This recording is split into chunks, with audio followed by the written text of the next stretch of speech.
O que falta para você se inscrever no nosso canal? Estamos começando. 97% das pessoas que assistem nossos vídeos não são inscritos. Clica no botão vermelho e ative o sininho. Nos ajude a crescer. No meio do esporte da polivalência, Charles Guerreiro construiu uma reputação que, apesar das suas deficiências técnicas, é lembrada com saudosismo por torcedores paraenses e cariocas. Nascido no calor de Belém, Charles é ídolo das duas maiores torcidas do estado.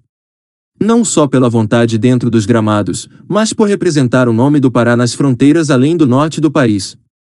Tricampeão estadual pelo Paysandu e multicampeão pelo Flamengo na década de 90, Charles construiu a maior parte da carreira no futebol carioca. Batizado como Charles Nathalie Mendonça Aires, Guerreiro começou a jogar em 84, no Paysandu. Aproveitou o bom momento no clube e logo no ano seguinte conquistou o primeiro título estadual, o Campeonato Paraense de 85. Na época o futebol do estado vivia um momento especial. Os 3 times da capital participavam da primeira divisão do Campeonato Brasileiro e faziam um jogo duro com os grandes times do eixo sul-sudeste em partidas em Belém. Logo a regularidade e a polivalência de Charles chamaram a atenção. Em 87, Guerreiro foi jogar na Ponte Preta e, no ano seguinte, se mudou para o rival da Macaca, o Guarani. Nesse período da carreira, Charles começou a construir seu nome no meio do futebol. Era o famoso jogador faz-tudo. Jogou como lateral, meia e zagueiro. Apesar de marcar pouquíssimos gols na carreira, Guerreiro era seguro. Jogava sério e tinha um excelente preparo físico. Apesar de não vestir azul, a sorte de Charles Guerreiro então mudou em 91. O jogador foi envolvido em uma troca com o Flamengo, onde virou personagem importante. Era uma espécie de primeiro reserva da defesa do time campeão carioca naquele ano. Jogava em todas as posições do meio para trás. Em 92, Charles chegou no auge da carreira. Aproveitando chances, Guerreiro ganhou regularidade no time titular, atuando principalmente pela lateral direita. Por conta das boas atuações, o jogador chegou a ser convocado para a seleção brasileira e vestiu o terno canarinho em 4 oportunidades. Inclusive, chegou a quase marcar um gol em um amistoso contra a Inglaterra, em Wembley. Participou do memorável jogo de despedida do Zico no Japão em 21 de junho de 1994, com placar de 2-1 para o Flamengo para cima do Kashima Antlers, com 2 gols de Sávio. Em 8 de novembro de 1995, foi convocado por Zagallo para um amistoso contra a Argentina em plena Buenos Aires.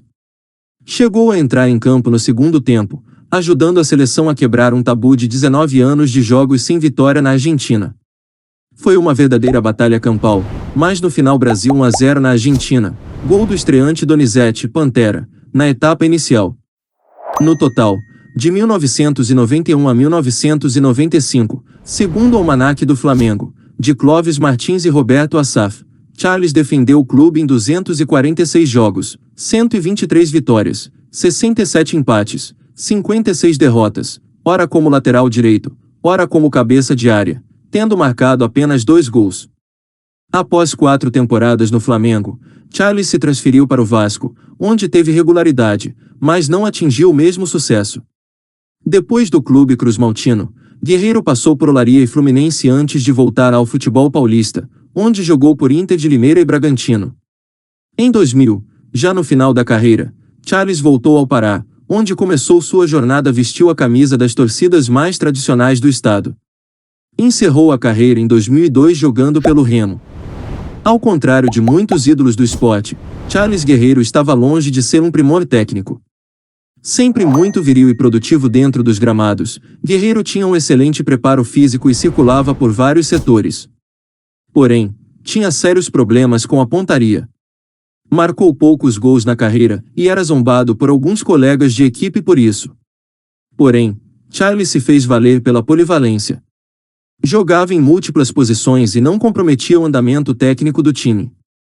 Antecipou, ainda na década de 90, muito do que se pratica no futebol atualmente. Raciocínio rápido e preparo físico excepcionais fizeram com que Charles merecesse certo destaque. Em 2006, Charles iniciou sua carreira de treinador, no comando do Ananindeua, clube modesto do Pará. Um ano depois, chegou a ser o técnico do Remo, sem muito sucesso. No início de 2008, retornou ao Rio, quando aceitou o desafio de treinar o estreante Cardoso Moreira, no campeonato estadual. Demitido, antes mesmo do término do campeonato, voltou para o Pará e tornou-se o técnico do Paysandu, onde disputou o Campeonato Paraense de 2010 sagrando-se campeão. E esteve no Independente. Em 2012 foi treinador do Tunaluso. Em 2013 se tornou o treinador do Paragominas. Quase no meio de 2013, ele assumiu o clube do Remo, confiante numa possível classificação à Série D. Sem sucesso, ele encontra-se treinando o clube e fazendo amistosos pelo estado. No final do ano de 2015 ele voltou a treinar o Paragominas. E para finalizar esse breve resumo sobre a carreira de um dos mais icônicos jogadores da história do futebol brasileiro, seguem algumas de suas conquistas. Pelo Paysandu. Campeonato Paraense, 85, 87 e 2000. Pelo Flamengo. Campeonato Carioca, 91. Taça Rio, 91. Copa Rio, 91. Campeonato da Capital, 91 e 93. Campeonato Brasileiro, 92. Taça Libertada, 93. Taça Guanabara, 95. E foi isso, galera. Não se esqueça de se inscrever no canal e deixar o seu like, que para ajudar nosso trabalho, ajude também compartilhando o vídeo com seus amigos e ative o sininho para receber notificação de novos vídeos.